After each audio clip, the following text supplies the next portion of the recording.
নির্বাচন নিয়ে আলোচনা করছি এবং আমাদের খুব স্বাভাবিকভাবে গণতান্ত্রিক ধারায় ফিরে যেতে হবে এবং দীর্ঘদিন আমরা আসলে দেখেছি এই দেশের যারা জনগণ যারা আসলে রাষ্ট্রের মালিক তারা নিজেদের জনপ্রতিনিধি বেছে নেবার সুযোগ পাননি।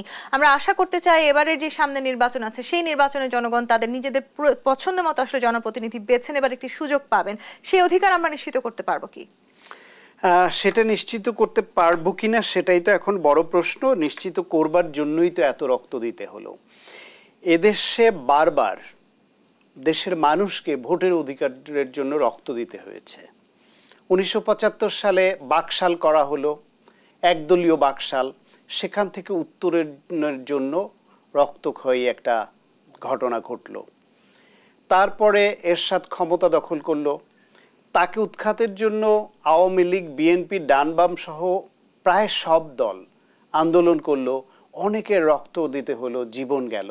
তারপরে 90-এ একটা গণঅভ্যুত্থানের মাধ্যমে, একটা আন্দোলনের মাধ্যমে এরশাদের পতন হলো। এরপরে বিএনপি ক্ষমতায় আসলো। 1995-96 সালে আবার তত্ত্বাবধায়ক সরকারের দাবিতে আন্দোলন হলো, সেখানে আবার অনেক জানমালের ক্ষতি হলো, রক্ত দিতে হলো। 2006 সালে এসে আবার এই 5-6 এই টাইমটা আবার আন্দোলন হলো, সেই লগি বৈঠার তাণ্ডব, মানুষ পিটিয়ে মারা, আবার রক্ত দিতে হলো।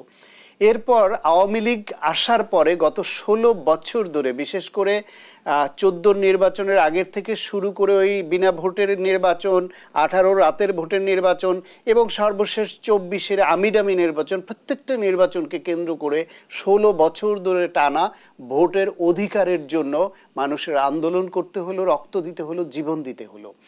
এখন সর্বশেষ যে গণ অভ্যুত্থান হলো সেটাও যে বৈষম্যের জন্য করা হয়েছে, যদিও এর সূত্রপাত হচ্ছে আপনার চাকরি কোটা নিয়ে, কিন্তু এক পর্যায়ে এক দফার দাবিতে আসলো এবং সব ইনক্লুডেড হয়ে গেল।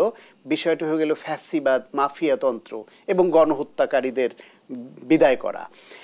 এই যে এত ব্যাপক রক্ত দেওয়া, জানমালের ক্ষতি হওয়া, মাত্র কয়েকদিনের ব্যবধানে আবু সাঈদ এবং ওয়াসিম সহ 6জনকে হত্যা করা হলো 16 জুলাই। 5 আগস্ট পর্যন্ত, এই সময়ের মধ্যে 16 জুলাই থেকে 5 আগস্ট পর্যন্ত এই মাত্র ওইখানে আপনার 14 দিন আর এখানে 5 দিন, 19-20 দিনে এরকম হাজার হাজার মানুষ, 1500-এর উপরে ইতিমধ্যে তালিকা পেয়েছে বলে দাবি করেছে, কিন্তু অনেকেই ধারণা করেন মেরে লাশ গুম করা হয়েছে এবং এই হত্যাকাণ্ডের শিকার কয়েক হাজার হবে। তো এত বড় এত সংখ্যক হত্যাকাণ্ড বাংলাদেশে মুক্তিযুদ্ধের পরে কোনো ইভেন্টে এত অল্প সময়ে হয়নি। হ্যাঁ, 16 বছরে গুম খুনের সংখ্যা অনেক হয়েছে।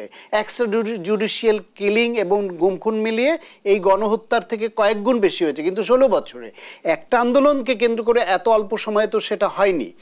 এখন এইবার যদি এই সরকারের কাছে আমাদের যে আকাঙ্ক্ষা তৈরি হয়েছে দেশবাসীর, যদি এরা ফেল করে তাহলে কি হবে? তাহলে আবার একটা রক্তক্ষয়ী সংঘর্ষের দিকে দেশ আগাবে, সাংবিধানিক সংকট আরো ঘনীভূত হবে, অরাজকতা বাড়বে।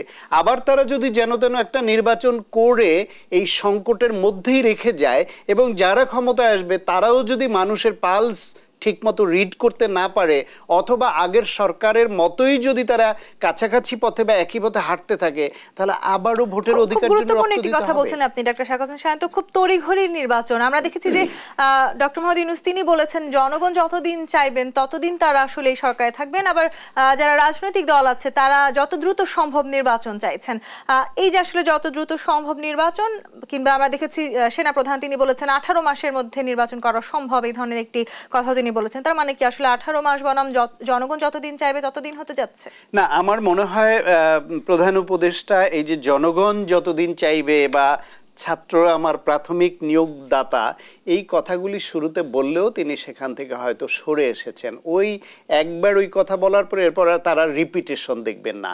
এটা হচ্ছে শুভ বুদ্ধি, যে তিনি একটা বক্তব্য দিতেই পারেন, হঠাৎ করে দিয়ে ফেলেছেন বা ভুল হতে পারে, অথবা কথার কথা হিসেবেও অনেক কথা বলি আমরা, হয়ে যেতে পারে। তারপর যখন পালস বুঝলেন যে এই গণ অভ্যুত্থানের পক্ষের যে রাজনৈতিক শক্তি তারা যখন এটাকে দেখলো যে এটা হয় না, বা তাকে যদি প্রশ্ন করা হয় যে জনগণ যতদিন চাইবে বলতে আপনি এটা কিভাবে প্রমাণ করবেন যে জনগণ চায়? জনগণের চাওয়ার মাধ্যমটা তো হচ্ছে মূলত একটা নির্বাচন। সুতরাং এটা হতে পারে না, এটা একেবারে একটা ভেগ কথা। সেই জন্য তিনি এর রিপিটেশন আর করেননি। এমনকি ছাত্ররাই তার প্রাথমিক নিয়োগদাতা, সে কথাটা আগের মতো করে আর বলছেন না। ছাত্র জনতা বলছেন, জনতার মধ্যে হয়তো তারা মিন করছেন যে রাজনৈতিক দলের নেতা কর্মীরাও তো জনতা, তাদেরকে ইনক্লুডেড করতে পারেন, হয়তো আলাদা করে রাজনৈতিক দলের কথা এখনো ওইভাবে বলছেন না, কিন্তু মানুষ জানে। সেই ক্ষেত্রে তার যে কথা ওটা আর টিকছে না। সেকেন্ড হলো সেনা প্রধান যেটা বলছেন 1.5 বছর, এটা নিয়েও আমাদের একটু 1.5 বছর বা 18 মাস বলেছেন, সেটি নিয়েও একটু আপত্তি আমাদের আছে যে সেনা প্রধান এটা বলবার অথরিটি নন। তিনি নির্বাচন কবে দিবেন, কি করবেন সেটা তো তার কাছে আমরা জানতেও চাইনি, কারণ আমরা তো সেনা শাসন চাইনি। সেনা বাহিনী যেই 16 বছর এই সরকারের সব অপকর্মের সঙ্গে জড়িয়ে পড়েছে, তাদের প্রতিও মানুষের রাগ আছে, ঘৃণা আছে, কিন্তু তারা গণ অভ্যুত্থানের সময় আরো হত্যাকাণ্ড বাড়ানোর মতো ভূমিকা নেননি বলে তাদের প্রতি এক ধরনের কৃতজ্ঞতাও আছে।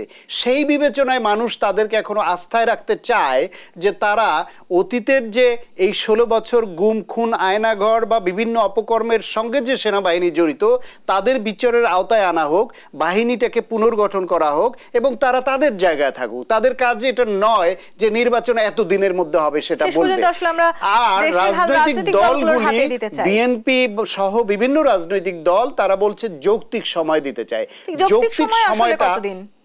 যৌক্তিক সময়টা ততদিন যে একটি সুষ্ঠু নির্বাচন করবার জন্য বেসিক যেই জায়গাগুলি সংস্কার দরকার, নির্বাচন কমিশন এবং তার সঙ্গে যুক্ত যে অনুষঙ্গ, সেটা পুলিশ সহ প্রশাসন, সিভিল প্রশাসন, পুলিশ, এদেরকে, আর বিচার বিভাগ।